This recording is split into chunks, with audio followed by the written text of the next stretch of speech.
Bonjour et merci de nous regarder. Bienvenue à Face à l'actualité sur Tambour Matin.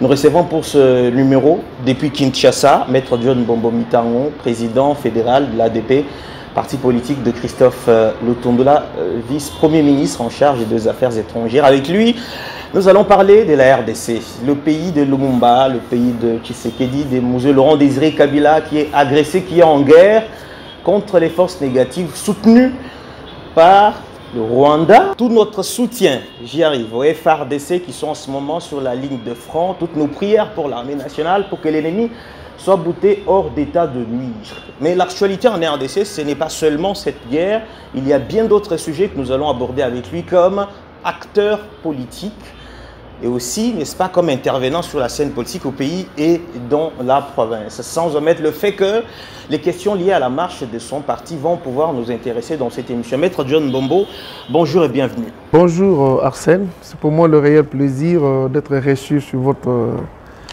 plateau de Tambour Matin. Je suis très heureux de vous voir à la date de ce jour. Maître John Bombo, c'est la deuxième ou la troisième fois que je vous reçois, peut-être pas dans le même format. C'est toujours un plaisir de vous avoir au regard de la pertinence de vos analyses. Comme je l'ai dit dans mon introduction, nous tournons cette émission dans un contexte où la RDC, notre pays, est agressée par des pays voisins à travers des groupes armés, plus particulièrement le M23, ce mouvement rebelle qui avait été démantelé il y a quelques années et qui renaît avec le soutien de ces pays étrangers, des pays qui ont été, heureusement, après plusieurs années de supputation, désignés clairement par un officiel congolais que les ministres des Affaires étrangères, entre autres le Rwanda. Quel est votre sentiment en ce moment au regard de cette situation dans l'est du pays? Oui, merci bien de la question. C'est d'abord un sentiment de tristesse parce que nous voyons que l'est du pays s'est transformé en lac de sang. Il y a nos mamans, il y a nos sœurs, il y a nos frères qui meurent, il y a des viols, il y a des exactions, en tout cas des actes de terrorisme à l'échelle de Daesh, à l'échelle de djihadistes qui se commettent à l'est du pays. J'ai un sentiment vraiment de tristesse parce qu'on se pose des questions, mais quand est-ce que la paix va régner? L'ennemi est déjà identifié et nous sommes tous, à l'instar de tous les autres Congolais, dans une consternation de voir que la paix n'est pas encore totalement établie à l'est du pays. Après plusieurs années d'un flou, en tout cas d'un jeu de ping-pong qui attaque réellement la RDC, finalement un officiel, le vice-premier ministre en charge des Affaires étrangères, a désigné nommément le pays qui apporte le soutien au M23. Qu'est-ce que cela peut changer dans la dynamique de l'action du gouvernement, vous en tant qu'observateur politique? Vous savez, avant, en tant que politique, on apprenait tous et on a essayé de vérifier les faits de plus près. Le principe, c'est qu'avant de combattre l'ennemi, il faut le maîtriser, il faut le connaître. Sinon, ce sera comme les sportifs dans les taïkondo, pas de pommes-si, combat contre inconnu. On parle comment dirais-je, en fait, combat contre inconnu, bien entendu. Dans le cas d'espèce, il y a eu beaucoup de choses qui se commettaient à l'est du pays. La première question était une question d'identification. Bien sûr, le chef de l'État l'avait dit que c'est à l'interne. Effectivement, c'était à l'interne parce que les groupes armés qui étaient là, qui agissaient en potentat, étaient identifiés comme étant le groupe naissant de la RD Congo. On connaissait les officiers qui étaient à l'interne, pouvaient donner une vitamine militaire à ceux qui étaient là pour exterminer nos populations. Vous avez suivi, pour ne pas citer l'honorable président de l'Assemblée, Mbosso, qui avait demandé aux honorables députés de quitter les groupes armés. Pourquoi? Parce que pour lui et pour tout le monde, c'était vraiment à l'interne. Mais on a vu que ces gens-là, qu'est-ce qui faisait qu'ils soient ravitaillés à tout moment, avec de la tenue neuve? Ça passait par où? Avec des munitions de guerre, avec des obus, avec des mitraillettes, avec des chars de... Tout ça, ça venait d'où? Et en fouillant, vous savez, la vérité finit toujours par triompher. On a vu que, mentir, il en restera toujours quelque chose, mais il y a eu des indices graves faisant état de ce que le Rwanda était derrière le massacre qui sévissait à l'est du pays. Autrefois, le ministre des Affaires étrangères avait convoqué l'ambassadeur Kariga du Rwanda. C'était pour donner des explications sur les 2 éléments de l'armée rwandaise qui étaient arrêtés à l'est du pays. Ils ont décliné leurs identités, ils ont donné leurs unités actives même au Rwanda, ils ont donné même l'appartenance à des régions militaires. Alors, il fallait qu'ils fournissent des explications. Il avait demandé qu'il y ait des enquêtes, que ce n'est qu'après enquête qu'on va déterminer. Alors, vous savez, ça prend toujours du temps parce que les exactions ont commencé depuis très longtemps. Bien sûr que tous nous avons l'appétit de pouvoir voir cela, comment dirais-je, le break, donc, qui est la fin effective de ces hostilités-là. Mais il y a toujours un petit temps qu'on puisse donner à la diplomatie, qu'on puisse donner à nos militaires pour pouvoir dénicher la caserne de là où se prépare tout et mettre fin. Dieu merci, pendant que lui a demandé qu'il y ait des enquêtes pour découvrir si réellement les 2 hommes arrêtés étaient réellement, ils appartenaient réellement à l'armée rwandaise, voilà qu'il y a maintenant la tenue neuve, donc des indices sérieux qui portent à croire qu'il s'agit du Rwanda derrière, le M23. Tout ce qu'on dit là, oh, Adief Nalou, non, je vous dis, ce sont des velléités, parce qu'en réalité, c'est le Rwanda qui est derrière tout ce qui se passe à l'est du pays. Ce qui va changer, oui. D'ailleurs, le fait pour nous de l'avoir indexé, parce que nous savons qu'il y a eu autant de rapports, même la communauté internationale. Nous attendions, mapping qui existe, c'est par là d'ailleurs que je salue l'héros vivant, le réparateur des femmes, Dr Mukwege, parce qu'il bat un travail avec tous les risques, nous le savons bien. Je les salue en passant. Il y a le rapport mapping, il y a autant de voix qui se sont levées pour dire effectivement c'est le Rwanda. Et c'est pour la première fois aujourd'hui qu'on voit le ministre des Affaires étrangères de la RD Congo pointer du doigt le Rwanda, le mettre en exergue. Et il le fait dans la salle. C'était à Malabo, au sommet, ça c'était au conseil exécutif, qui préparait d'ailleurs le grand sommet pour le chef d'État et de gouvernement. Et dans la salle, il y avait la ministre rwandaise des Affaires étrangères. Elle était dans la salle et n'a dit mot. Et pour votre gouverne, le VPM Affaires étrangères, Christophe Lutundula, est intervenu par 2 fois. Et sous un ton, j'ai dit, bon, il n'a jamais parlé ainsi. Et il était très fâché. Il a monté le ton parce que les preuves tangibles sont là. Personne ne peut se dédouaner. Ils ont sollicité qu'il y ait enquête. Oui, nous aussi, nous sommes d'accord. J'ai vu ce matin que les enquêtes ont déjà commencé pour identifier l'appartenance de cette tenue par rapport à l'accusation portée sur, pas l'accusation gratuite, mais l'accusation fondée contre la République du Rwanda. Donc, ça va changer, moi je dirais, parce qu'il faut d'abord battre en retraite. Et pendant qu'ils battent en retraite, nous progressons pour mettre fin à toutes les hostilités. Autour de cette guerre, il y a plusieurs théories qui se développent selon les écoles. Aujourd'hui, au sein de l'opinion, il y en a qui pensent que pour la gagner, il faut absolument passer par l'option militaire parce que diplomatiquement, le président Tshisekedi et le ministre des Affaires étrangères qui l'accompagnent ont tout essayé. Ils ont utilisé tout ce qu'il faut pour amadouer les voisins, pour les rapprocher, pour vivre en frères. Rien n'a marché, qu'il faut absolument aujourd'hui la puissance des feux de notre armée nationale pour mettre fin à ces agressions répétitives et à l'activisme des groupes armés. D'autres estiment qu'au-delà de la force des frappes de l'armée nationale qui doit monter en puissance, il faut en même temps aussi continuer le travail diplomatique qui est en train d'être fait. Qu'est-ce que vous en pensez? Bon, moi en tant que politique, je pense que tout chemin mène à Rome. Hein, parce qu'on a utilisé, il y a 3 stratégies pour mettre fin. Il y a la stratégie diplomatique, c'est celle qui a été entamée avec les rapprochements de part et d'autre. On voit le pays, les 9 pays voisins, et causer, maintenir le dialogue permanent, comme j'ai vu une forte délégation qui est allée en Zambie faire, défense et sécurité. Ils ont maintenu ce dialogue-là permanent. Et puis, il y a un deuxième élément, une deuxième stratégie, c'est la stratégie politique. Vous voyez ce qui se passe au Kenya, où on a appelé les belligérants autour d'une même table. Il fallait qu'on discute et trouver des solutions idoines. Mais les solutions, il voudrait qu'il y ait intégration dans l'armée pour venir encore nous infiltrer. C'est ce que le chef de l'État ne pouvait pas entendre dire sur l'oreille. Il dit non, non, non et non.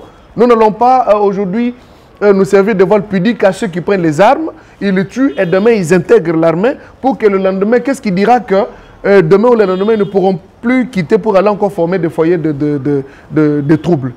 Alors, le troisième aspect ou la troisième stratégie, c'est la stratégie militaire, pour ce qui est de la guerre. Moi, j'estime qu'avec ces 3 éléments, ok, on se bat sur le plan diplomatique, c'est ce qui a été fait par Christophe Lutundula. On se bat sur le plan politique, le chef de l'État l'a fait en montrant sa bonne foi. Et on se bat sur le plan militaire, c'est ce qui est fait. Alors, moi, j'estime qu'à ce niveau, toute la bonne foi de la RD Congo est consommée. Et elle a été exposée au grand jour. Tout le monde a vu que nous sommes de bonne foi. Nous sommes épris de paix. Vous nous avez tués, mais nous venons avec un rapprochement diplomatique. Trouvons nos solutions. Si vous convoitez nos minéraux, allons-y dans la formule gagnant-gagnant, 50-50. Ok, vous êtes là, vous cherchez quoi? Du coltan, d'accord? Investissez chez nous, nous vous donnons le coltan, mais que ce ne soit pas les minéraux du sang. C'est de la diplomatie. Vous voulez quoi de la politique? Vous prenez les armes, pourquoi? Oh, nous revendiquons. Ok, les régimes ont changé. Du temps de Kabila le père, du temps de Kabila le fils, nous avons maintenant Tshisekedi au pouvoir. Les dons politiques doivent changer. Venez, on discute, vous voulez quoi? Oh, nous voulons nos revendications. Et puis nous remarquons que leurs revendications ne sont pas légitimes. Alors, ils le font juste en guise de velléité, comme je l'ai dit, mais ils ont un agenda caché. L'aspect militaire, ça y est là, nous devons maintenant combattre. Mais d'ailleurs, vous savez que nous sommes sous embargo militaire. Donc cet embargo ne concerne pas l'armée loyaliste. Mais l'embargo militaire, quand on dit l'embargo militaire, comment vous allez vous procurer des armes? Cet embargo, l'ONU a toujours spécifié depuis quelques temps, il ne concerne pas l'armée nationale. Mais l'armée, ça concerne quelle armée? Ça concerne les groupes armés. C'est ce qu'on vous dit. Mais ça, c'est théoriquement, la partie, c'est autre chose. Je ne vais pas entrer là-bas, mais je vous voulais simplement souligner que nous sommes sous embargo militaire. Nous, RD Congo, quand je dis RD Congo, je ne vois pas ceux qui sont dans l'irrégularité. Nous sommes sous embargo militaire par rapport à l'achat des armes, et que sais-je encore. Ok. Vous voyez qu'avec ces 3 éléments, avec ces 3 actions, nous pouvons tout faire, les appliquer, les mettre en exercice, comme on l'a déjà commencé, pour que la paix puisse régner à l'est de la RD Congo. Est-ce que nous en avons les moyens? Oui, les moyens. C'est question de la volonté. Vous avez suivi. Oui, ils sont venus. La volonté existe. Parce que s'il n'avait jamais existé, vous n'allez jamais entendre le chef de la diplomatie prendre la parole et pointer le Rwanda. C'est pour vous dire que nous en avons assez. Autant on emporte le vent. Nous sommes au bout et maintenant nous sommes prêts. Vous suivez les prouesses réalisées par les forces armées congolaises. Nous devons quand même reconnaître. Les ennemis qui viennent, ils sont, comment dirais-je, derrière eux, il y a l'État rwandais qui les booste pour nous combattre. Mais notre armée n'a pas battu en retraite. Elle a tout fait pour commencer à récupérer tous les postes, hein, toutes les positions qui ont été érigées par les parties belligérantes. Donc nous devons reconnaître cela. C'est pour vous dire que le prouesse s'est réalisé. Moi j'ai lu autant de communiqués. Il y a eu un dernier communiqué signé par le major, le porte-parole de M23, qui dit nous sommes attaqués, c'est de nous-mêmes, nous sommes résolus de pouvoir quitter nos positions pour reculer. Ils sont en train de battre en retraite à cause de la force de frappe des forces armées congolaises. Donc avec l'unité d'intention, avec la volonté de tous les Congolais, parce que je suis en train de lire, je suis en train de suivre les déclarations de part et d'autre, tout le monde unanime, je pense qu'effectivement, nous allons gagner cette guerre.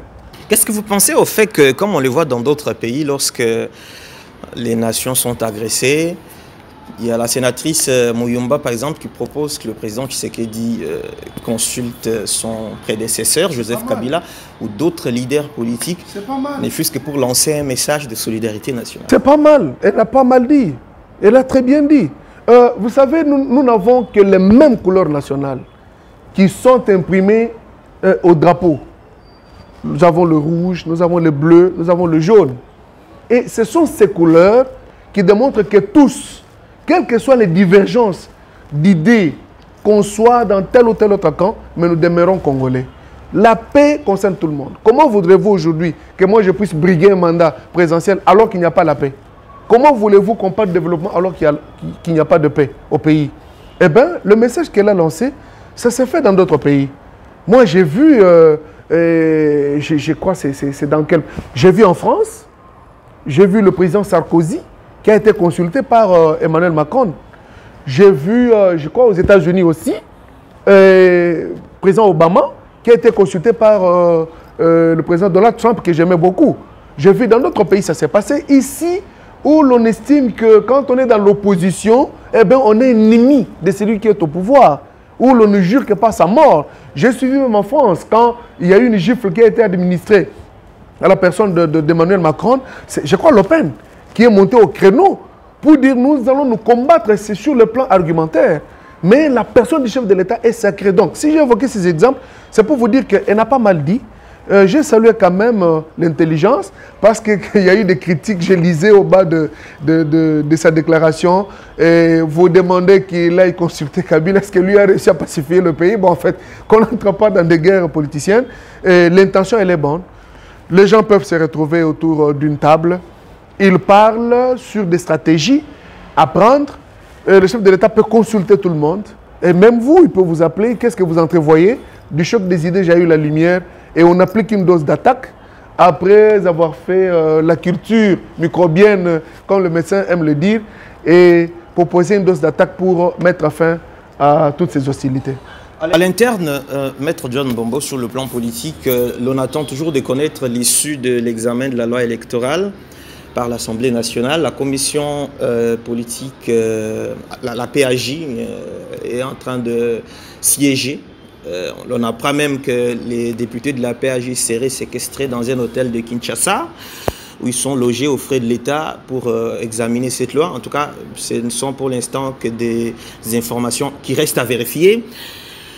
Mais l'opposition accuse la majorité à laquelle vous appartenez, l'Union sacrée de la nation, de vouloir tailler cette loi sur mesure pour frauder massivement aux élections de 2023. Comment?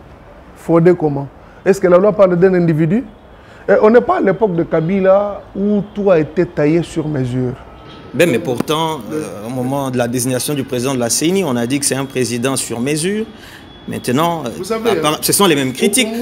Ce sont les mêmes critiques qu'on l'a formulé à Kabila, on vous les formule aussi. Non, voilà ce qu'il y a. Vous savez, au Congo, on est vraiment habitué à des suspicions.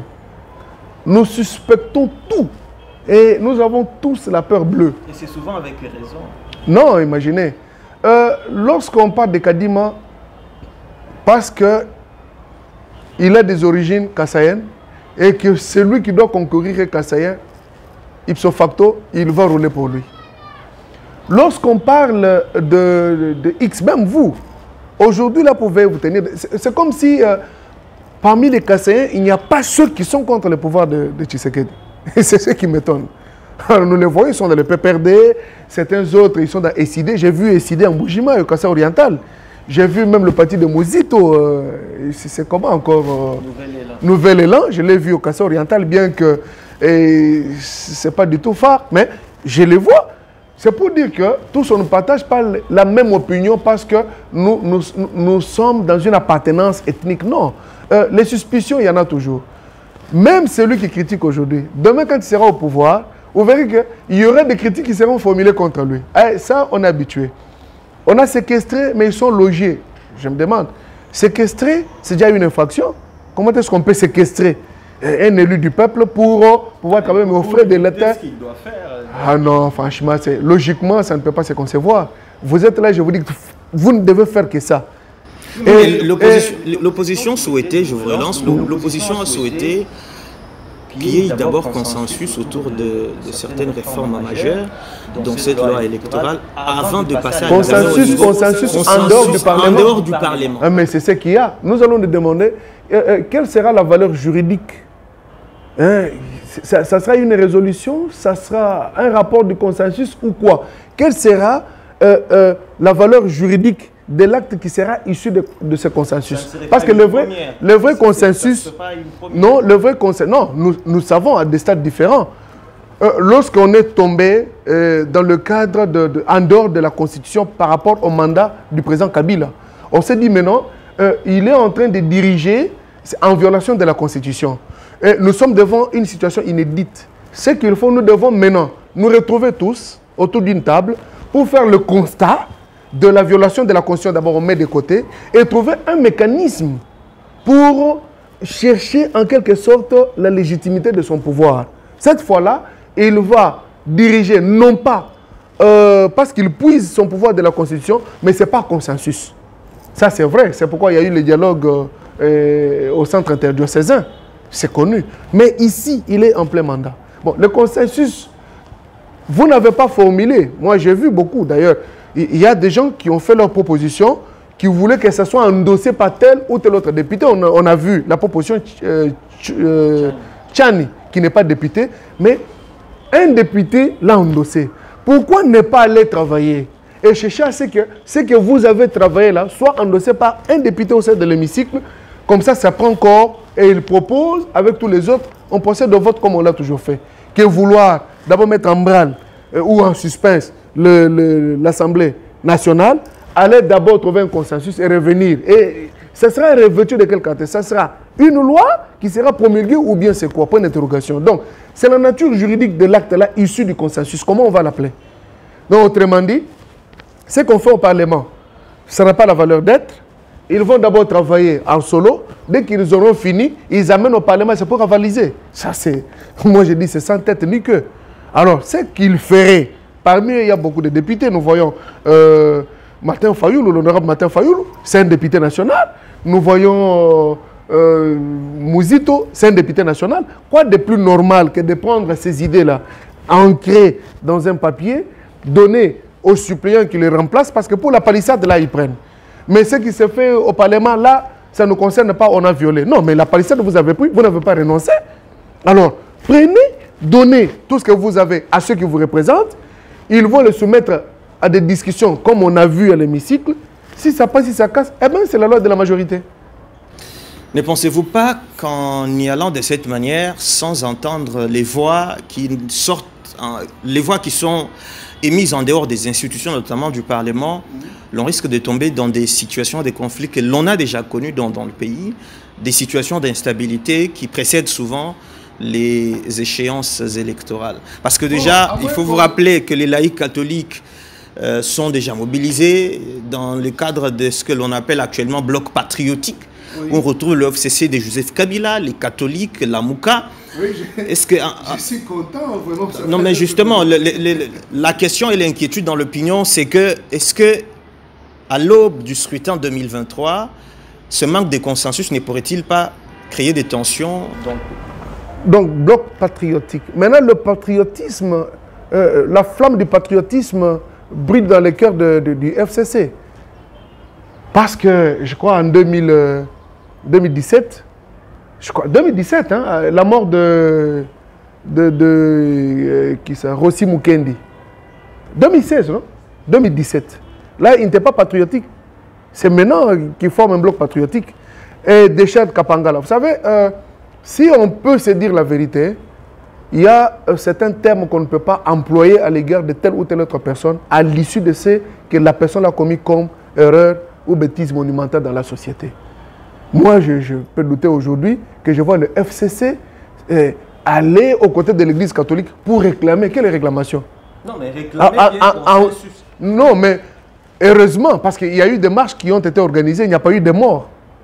Mais est-ce que réellement, parce que moi, vous savez, moi, je reste comme mon mentor, le Tundula, qui reste vraiment technocrate pour ne pas plonger dans l'esprit politicien. Mais je peux sortir quand même de ce carcan pour dire, mais tout ce que nous, on a connu dans l'opposition, ce n'est pas l'FCC aujourd'hui qui peut se dire, je vais me rallier derrière les blocs patriotiques. Ça, c'est de la poudre aux yeux. Il faut avoir honte, parce que la honte, c'est un terme qui n'est pas reconnu en RD Congo. Si on avait honte, on ne se serait pas permis de dire que nous sommes aujourd'hui dans le bloc patriotique. Mais le problème, il demeure, maître. Okay, le problème John. Quel que soit ce que le FCC a fait dans le passé. Voilà la question. Est-ce que ceux qui réclament aujourd'hui, ils ont fait une proposition qui n'a pas été suivie par l'Assemblée nationale? Point d'interrogation. C'est le G13 qui est porteur de cette proposition de loi. On a vu honorable André Claude Loubaya, on a vu Denis Sessanga, on a vu Thomas Lokondo, qui est d'heureuse mémoire que j'ai toujours apprécié, on a vu les Jacques Njoli et consorts. Je n'ai vu personne du côté même de dynamique de l'opposition, là où se trouve le parti décidé, là où se trouve même Nouvel Élan, aller faire des propositions. Moi, j'attendais que je vois l'un des députés prendre la parole avec des idées constructives et nous retourner sur le droit chemin. Rien du tout. Vous êtes là, vous croisez les bras, vous ne faites aucune proposition, mais vous dites simplement non, non, bloc patriotique, nous réclamons qu'il y ait consensus. Sur quoi? Sur quelle question? Ils ne disent rien. Alors, ils lancent simplement un thème, mais ils ne donnent pas les détails. Ce qui se fait au Parlement, vous avez il y a les élus du peuple. Ils sont là, vous faites confiance à ces élus-là, eh bien, ils évoluent.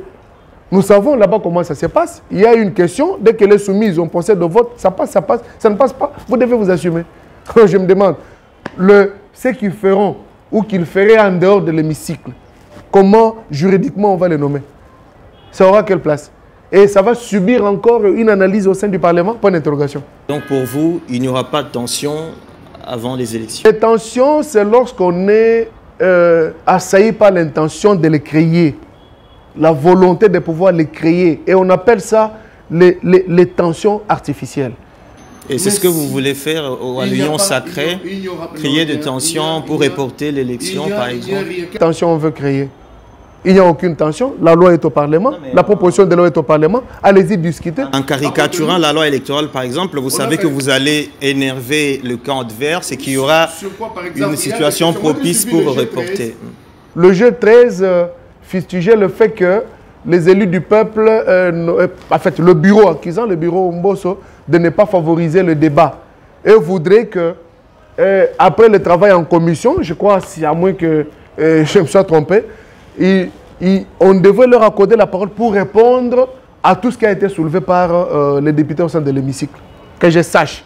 J'estime aussi que les G13 étaient fâchés jusqu'à claquer la porte, c'est parce qu'il y avait autant de questions qui ont été soulevées, notamment sur la question des suppléants, où l'on pouvait mettre sa femme et ses enfants. Et non seulement ça, on parlait aussi de, je crois, sur la caution, et puis la représentation sur autant de listes. Moi-même, je suis candidat président de la République, je suis candidat député national, sénateur, candidat député, comment dirais-je, sénateur, député provincial. Et moi-même là, je donne le pot de vin pour me faire élire. Alors, c'était des questions majeures qui ont été, n'est-ce pas, soulevées par le G13. Mais pour le reste, à moins qu'on ait l'intention de créer une crise artificielle parce qu'on est de l'opposition. Vous savez, lorsqu'on manque à faire, on se doit de créer du n'importe quoi pour se faire entendre. Ouvrons une petite parenthèse parce que vous l'avez évoqué. Qu'est-ce que vous en pensez? Est-il politiquement et moralement correct d'avoir comme suppléant sa femme, ses enfants? Que pensez-vous finalement de cette assertion? Je suis contre. Mais n'oubliez pas, est-ce que vous êtes juriste? Est-ce que sur le plan de droit aussi, j'ajoute un autre aspect, est-ce que sur le plan de droit aussi, est-il recommandé d'interdire à un citoyen, n'est-ce pas, de... Nous avons parlé de la morale politique. Parce qu'en droit, il n'est pas interdit. Mais nous voyons un peu la morale. Vous savez, la morale crée des lois. La morale crée des lois. Je vous donne un exemple. Pour prendre ma province, le Kasaï oriental, on a vu certains postuler et ils ont le crédit de la population. On fait confiance par la population. Alors qu'en réalité, ce n'est pas lui qui veut siéger, il va laisser à sa femme, à sa fille, à son ami, que sais-je encore. Alors que celui-là n'est pas en odeur de sainteté avec la population. Lorsqu'il est à l'hémicycle, il ne fait absolument rien. Nous avons des revers. Au niveau national, mais même dans à l'Assemblée nationale. Au niveau du Sénat, donc c'est à tous les échelons. Comment voulez-vous que moi je sois là, que je prenne ma femme? Bien sûr, elle a étudié. Est-ce qu'elle a la même carrure politique que moi? Est-ce qu'elle a vraiment de la vocation politique que la mienne? Est-ce qu'elle peut porter le fardeau de la population mieux que moi? Parce que je suis connu dans la sphère politique, avec tout ce que j'ai eu à connaître comme les démêlés, bien sûr. Je prends ma femme, je place là-bas, elle est là. Quelqu'un m'a fait rire, il disait, vos députés là, qui sont pouristes. Ça veut dire qui sont pour, qui sont contre, ils ne comprennent rien. Et même certains qui sont pour, ils lèvent sa main, qui sont contre, ils lèvent sa main et ils les regardent à ses côtés. Qu'est-ce qu'on a dit là? On le voit, c'est seulement quand il faut renverser l'esplanade, là, c'est une très bonne chose. Alors, au nom de la morale politique, parce qu'il faut moraliser les choses, je donne comme suppléant X Arsène Poum. C'est quand même un journaliste. Déjà, il a tissé de sa vocation dès le bas âge. Il grandit, je connais certaines valeurs en lui. Je sais qu'il s'est beaucoup donné dans la recherche politique. Il fait vraiment de la politique comme sa passion, mais en étant journaliste. Il peut contribuer, je le prends comme mon suppléant. Il est là, en dehors de moi, la population se retrouve en X, M. Mpong. Mais je prends mon enfant. je place là-bas. Et c'est ce qui fait qu'aujourd'hui, les gens ont fait de la politique un fonds de commerce. Qu'est-ce qu'on n'a pas vécu au Kassai oriental? Je donne l'exemple de ma base, la ville de Mbuji-Mayi. J'ai vu certains qui disaient non, ma femme c'est un homme d'affaires. Hein, ma femme peut me remplacer parce que c'est un homme d'affaires. Je l'ai suivi moi. Moi je suis carburateur parce qu'il vend le carburant. J'ai vu ça. Et il fait tout, il vend ses parcelles, il va jusqu'à sacrifier sa famille. Donner le sang de sa propre famille, sacrifier au fétiche pour que coûte, qu'il passe député parce que c'est les moyens faciles pour avoir de l'argent. Mais il n'en a pas la vocation. Et quand il s'amène à l'hémicycle, vous voyez, qu'est-ce qu'ils nous produisent? Que ce soit au niveau provincial, que ce soit au niveau du Parlement, qu'est-ce que ces gens-là nous produisent? Donc pour moi, au nom de la morale politique, je trouve malaisé que cette famille-là soit maintenue, où je peux placer mon fils, ma femme, toute ma famille, je place là-bas parce que eux, ils ne sont pas dans l'activité comme moi. Parlons à présent de votre parti politique, l'ADP, l'Alliance des démocrates pour le progrès. Parti politique de Christophe Lutundula, vous êtes de l'Union sacrée de la nation. Je vais commencer cette deuxième partie de l'émission par une question qui m'a été prêtée par quelqu'un qui me disait que depuis que l'ADP est au pouvoir, il est devenu un parti mallette dont on ne sait voir ni l'adresse ou une seule activité, et particulièrement au Kassai oriental où vous êtes président fédéral. Merci. Le pouvoir vous a-t-il aveuglé à tel point que vous avez oublié que le parti existe? Il n'a pas tort de le dire. On doit être sérieux envers soi-même. Ce qui est vrai, ADP en partie du G7 d'abord, parce que je parle de la période post-électorale, en partie du G7, qui quitte la majorité présidentielle pour créer le G7. ADP quitte G7, ADP G7 entre dans ce que nous appelons Ensemble pour le changement. ADP prend comme son candidat président de la République Moïse Katumbi. ADP fournit les efforts pour porter Moïse Katumbi au niveau du G7. ADP va concourir aux élections. Bien sûr, il y a les hauts et les bas. Certains sont passés, certains autres ne sont pas passés, particulièrement au Kassai oriental où j'étais candidat. Nous connaissons les réalités qui ont émaillé les élections.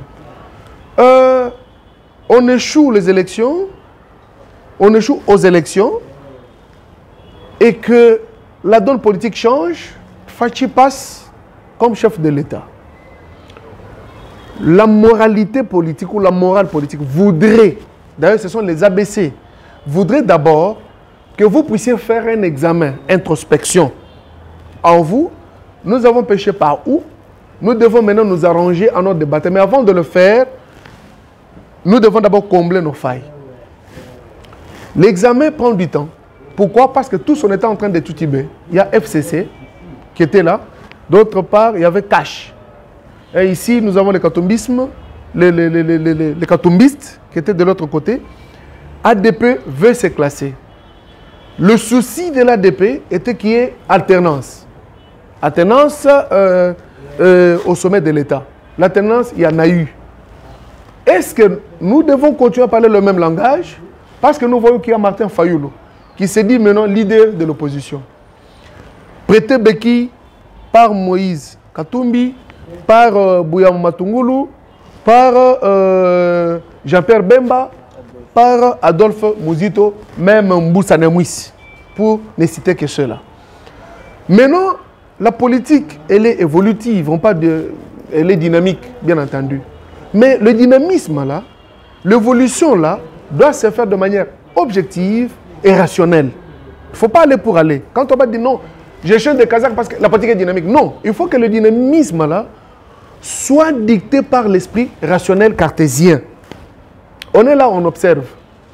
On voit que la donne politique change.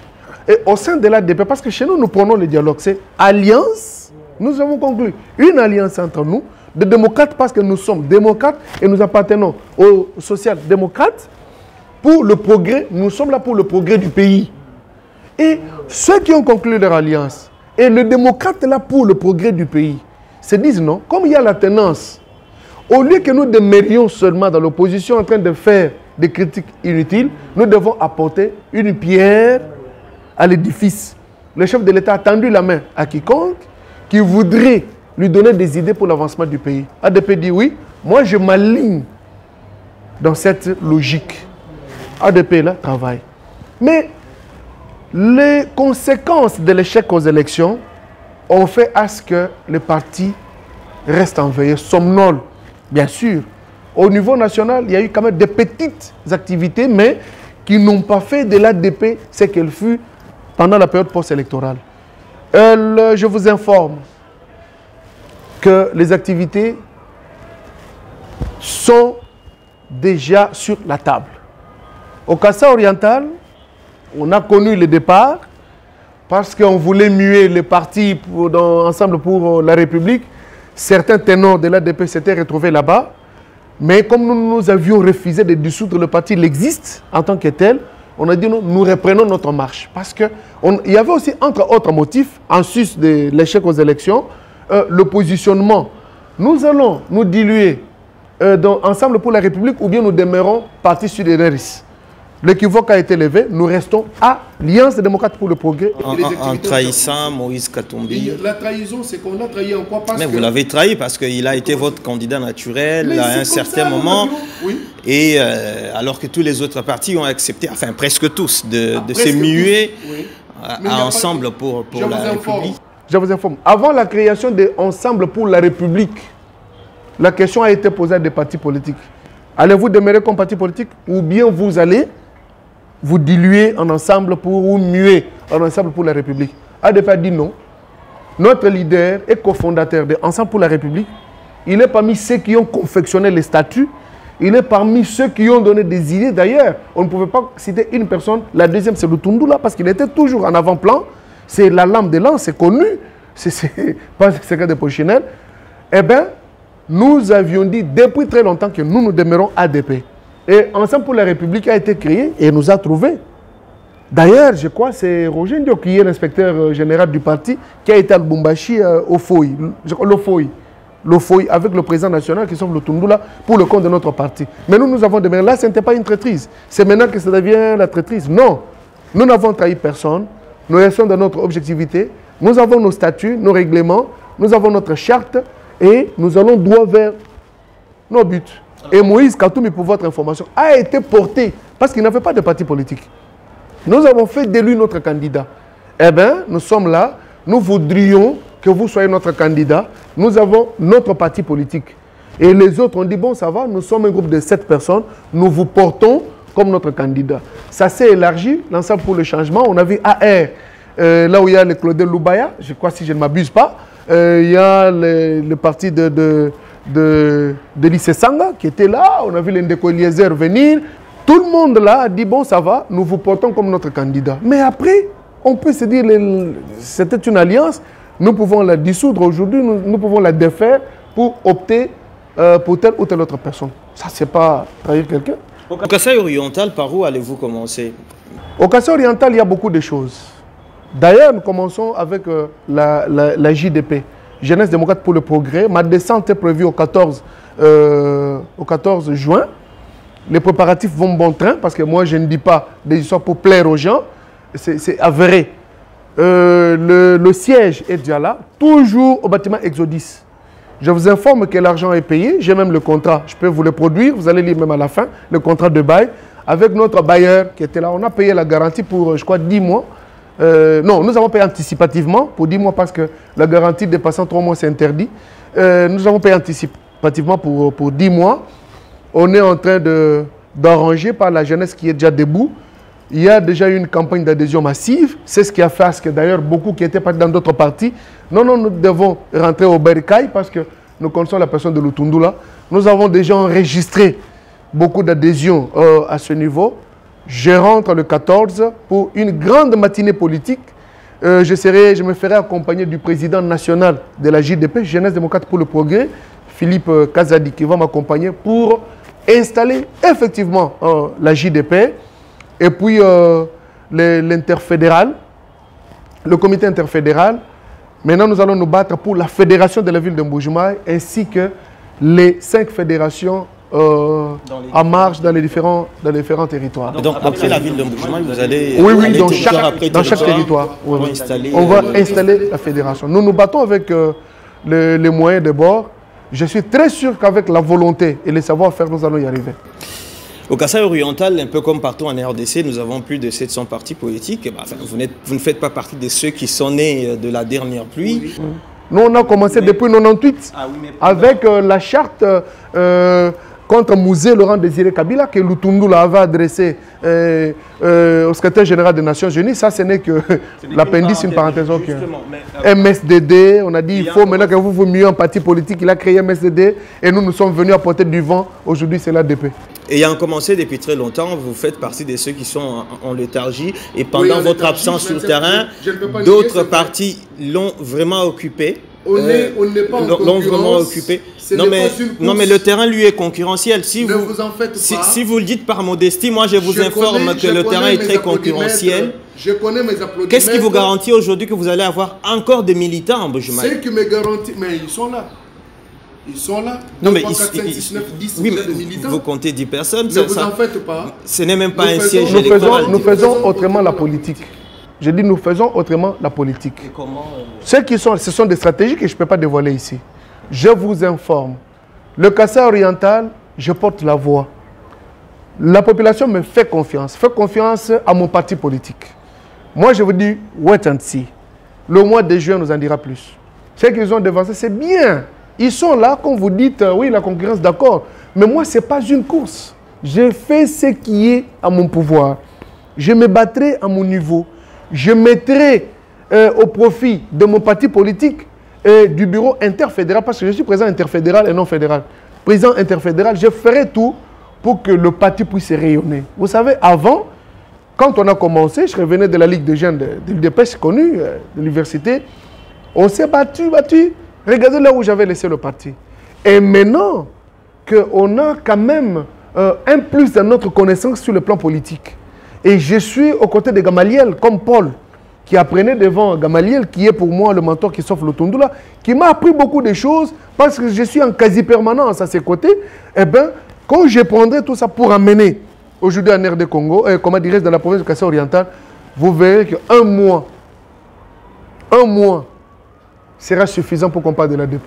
Je me maîtrise mieux. Même la Bible dit, vous devez vous mesurer. Je me suis mesuré, je connais mes applaudimètres, je connais mon savoir-faire. N'avez-vous pas peur de faire un fiasco le 14 juin? Je n'ai pas peur non plus. Quel fiasco ferais-je? Non, mais vous vous retrouvez devant 5, 10, 20 personnes. Ne vous en faites pas. D'ailleurs... Nous savons comment vous, les politiques, vous avez besoin des foules. Mais oui, vous savez, il faut avoir... actuellement, là, avec le mode électoral que nous avons, il faut la masse, il faut la foule, ça c'est sûr. Quand vous allez avec les cadres, vous en avez 100, 200, ce n'est pas suffisant. On a besoin de la foule, de la masse pour démontrer votre existence sur terrain. Je sais, et c'est question de fidéliser. Les gens viennent, peuvent venir à 100, mais faites tout pour fidéliser au moins 30. Je connais, j'ai travaillé longtemps au barreau, j'ai... n'est-ce pas, secondé dans les différentes campagnes des élections de bâtonniers, beaucoup de candidats, et je sais comment ça se passe. Ou quand vous avez la liste de 200 qui vous témoignent fidélité, vous divisez par 4 pour dire, prenez 200 divisé par 4, c'est ça le quota qui me revient. Je dois travailler pour atteindre la moitié. J'ai toutes les stratégies. Alors, ceux qui viendraient, oui, il y a aussi des curieux qui peuvent venir, il y a de la musique, John Mombo est venu, on aimerait le voir, c'est Mombo là qui était au Ravin Baloja, c'est lui, ils viendront me voir. Mais c'est à moi de pouvoir les fidéliser. Donc ça, c'est un travail que je vais devoir abattre sur terrain et je vous promets que je connais la personne de John Mombo. Maître John Bombo, nous arrivons à la fin de cet entretien de Face à l'actualité. En tout cas, pour ceux qui nous regardent et qui voudraient en savoir un peu plus sur votre parti politique, l'ADP. Vous êtes des démocrates, vous êtes des progressistes également. Mais en termes de contenu, qu'est-ce que tout cela veut dire? Quelle est la vision politique de l'ADP au sein même de l'Union sacrée où vous êtes? Bon, au sein de l'Union sacrée, vous savez, l'Union sacrée... D'abord, idéologie comme parti, oui, et puis... nous avons notre idéologie, tout à fait. qui n'est pas différente de tous les sociodémocrates. Ça, c'est sûr. Social-démocrate, vous connaissez comment... Vous avez choisi le chemin facile. Non, pas le chemin facile. C'est qui sonne bien aux oreilles des Congolais. On est tous des sociodémocrates. On est tous des sociodémocrates. Oui, on est tous des progressistes. Et puis après, au pouvoir, on se rend compte que ce sont des conservateurs, ce sont oui, nous, on n'est pas conservateurs. Je vous donne un exemple de la démocratie au sein de notre parti. Christophe Lutundula n'aime pas les systèmes de papa fondateur. Lui ne veut pas qu'on vienne dire nous ce que nous devons faire. Il n'aime jamais ça. Chez lui, quand vous venez avec ça, il vous met de côté. Il est venu avec une question. Allons-nous dissoudre le parti ou nous allons le maintenir? C'est la démocratie. Parce qu'au sein du parti, je vous informe qu'il y a ceux-là qui tenaient mordicus que le parti doit disparaître. Non, allons-y ensemble, allons-y ensemble. Il a soumis la question au débat. Et en tant que démocrate, dans des commissions, nous avons travaillé. Chacun lui a apporté ses résolutions.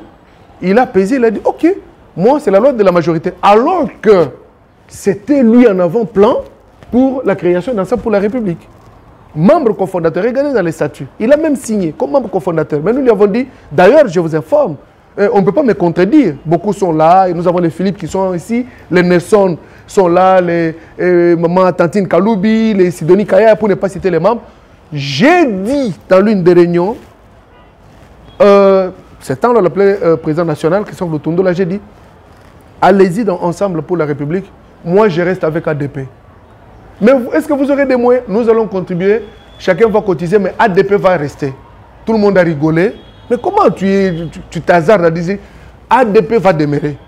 Et les gens ont épousé mon point de vue, nous nous sommes concertés, on a dit non, s'il veut dissoudre le parti, que lui parte, il nous laisse notre parti. Nous l'avons suivi, nous avons vu sa carrure, sa pointure. Bien sûr, nous sommes là. Mais s'il veut quitter, qu'il quitte, parce que déjà, nous maîtrisons l'idéologie du parti. Il a rigolé, il a dit vraiment, vous avez raison. Donc, c'est la première leçon qui démontre qu'il y a vraiment la démocratie au sein de notre parti. Bien sûr, on n'est pas des conservateurs. L'alternance, elle existe chez nous. Nous sommes dit, les conservateurs sont ceux qui restent puritains dans leur position. Ils ne veulent pas céder, quand bien même ils se disent démocrates. Je ne veux pas citer des partis politiques, nous sentons de ne pas leur parler. Mais nous, on a vu, bon, on se battait pour que l'alternance soit effective. Comme Moïse Katumbi, en qui nous avions notre confiance, a été empêché de pouvoir postuler, on avait le plan B. C'est l'opposition qui a gagné. C'est encore un deuxième exemple qui vous démontre que nous ne sommes pas conservateurs. Disons, bon, ça va, évoluons. Les conservateurs sont ceux d'autres partis politiques qui disent président proclamé, président élu, président proclamé. Ce sont d'ailleurs, même dans leur conservation là, ils oublient, ils méconnaissent l'autorité de l'État. Mais que fait le président? Ils reconnaissent en lui l'autorité d'avoir 80 millions de population dans son ventre. Mais dans notre temps, ils disent non, nous ne vous reconnaissons pas, il n'y a que tel. Mais dans notre temps, il doit convoquer la table ronde pour que nous... En quelle qualité? Ce sont ceux-là les conservateurs. Mais nous disons non, nous sommes des démocrates. Les exemples sont légion. Je peux les étaler ici, ça va demander 2 heures de votre émission. Un message à la population du Kasaï oriental. Et je ne pouvais pas terminer pour parler de l'exécutif provincial. Je vais faire autrement la politique au Kasaï oriental. Moi, je me dis... Vous êtes prétentieux. Oui, bon, en fait, je suis prétentieux. Je suis prétentieux. Oui, mais il faut toujours avoir l'idée parce que l'idée précède le fait. Ça, c'est sûr. Si vous n'avez pas l'idée, vous n'aurez pas le fait. Autrement, la politique. Le Kasaï oriental est resté longtemps dans un gouffre affreux. Aujourd'hui, je n'aimerais pas que nous ayons nos partis politiques seulement pour des critiques. Mais nous devons former un foyer pour la réussite de celui qu'on nous a amené comme gouverneur. Autrement dit, même si aujourd'hui on organisait d'autres élections, je dis même si, je parle au conditionnel, d'autres élections, et qu'on a mené un autre candidat, on dit c'est celui qui est proclamé gouverneur, nous dirons, avec tout ce qu'il a comme ses qualités, formons un bloc de ses conseillers non payés par lui, mais pour des idées qui puissent tirer le Kasaï oriental de ce gouffre. Je pleure mon Kasaï oriental. Pourquoi je pleure? l'exode aujourd'hui diminue les sièges, le nombre de sièges. Nous en avions 11, si je ne m'abuse pas. Aujourd'hui, il y en a 8. Avec le départ massif, peut-être que c'est 6 avec l'enrôlement. Pour la ville de Mbujima. Nous ne faisons que perdre. Là où nous ne sommes pas aimés, le quota augmente. Bien sûr. Mais c'est un danger pour le Kassai oriental. Alors qu'est-ce que nous devons faire? Allons-nous demeurer toujours dans les hautes toits de là que je m'y mette? Non. Celui qui est là, il est élu. Nous devons l'aider. Il a mené son programme de société. Bien sûr qu'il a été boosté par son parti politique. Mais aux côtés de ces axes prioritaires, nous devons contribuer comme ses conseillers. Il y a un forum qui est en gestation. Nous allons l'organiser sur Debout Kassai oriental. Je vous dis, l'initiateur, j'ai eu une vision. J'ai essayé de parler avec certains.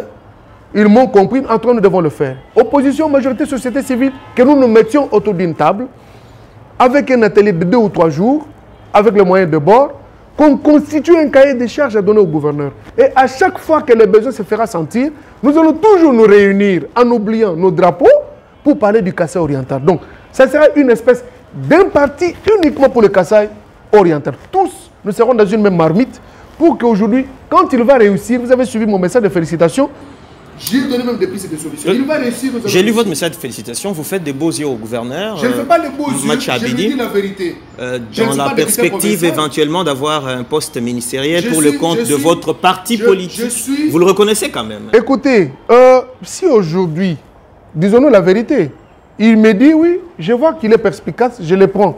Je ne peux pas refuser. Je suis conseiller politique aux affaires étrangères. Je travaille déjà. Je suis avocat. J'ai quand même un gagne-pain. Mais s'il dit, j'aimerais les fils et filles du Kassai oriental pour contribuer, n'est-ce pas, à l'aura provinciale, je suis d'accord. Mais ce ne sont pas les 12 yeux, les beaux yeux, parce que je suis incompétent. Non. Je lui ai parlé. Ce sont d'abord de ce que je lui ai dit, d'être en attente, en collaboration parfaite avec l'Assemblée provinciale. Nous en savons quelque chose. Il y a toujours des dents de scie, des impédimenta, on bloque l'évolution. Quand je lui dis d'avoir la politique de proximité avec sa population, c'est pas mal. On ne veut pas un président qui est toujours dans son bureau. Il faut un gouverneur, excusez-moi, un gouverneur qui descend du côté de la Mouya, qui descend vers Chengalula là-bas, qui descend vers Kalonda, qui descend vers Bassa Bassodia, qui descend partout, qui reste avec sa population, comme j'ai vu John Magufuli. Oui, même à l'intérieur de la province. À Kabeka, Mouanga, Chinchankou, partout là-bas, il descend. Donc, j'ai été inspiré par John Magufuli. Et votre forum, vous comptez l'organiser quand? Non, mais ce n'est qu'une vision. Il faut maintenant l'imprimer sur papier. Hein, on doit mettre sur papier par des ingénieurs. On confectionne, on sort la maquette. Maintenant, nous disons, on peut projeter quand et quels sont les thèmes qui seront... Déjà, la vision, c'est Debout Kassai oriental. Debout Kassai oriental a beaucoup d'aspects. Dans le debout, nous avons l'aspect sécuritaire, nous avons les guerres ethniques. Qu'est-ce que nous pouvons faire aujourd'hui pour que les conflits se terminent à Katanda? Qu'est-ce que nous pouvons faire aujourd'hui pour qu'il y ait une cohabitation? Ce n'est pas seulement le gouverneur.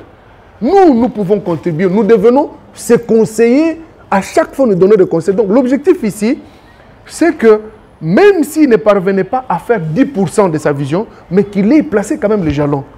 De sorte qu'avec la prochaine mandature, celui qui viendrait trouve déjà la fondation et continue. Et à la population? À la population, c'est la confiance. On a le gouverneur, nous devons le soutenir. Qu'on évite les divisions.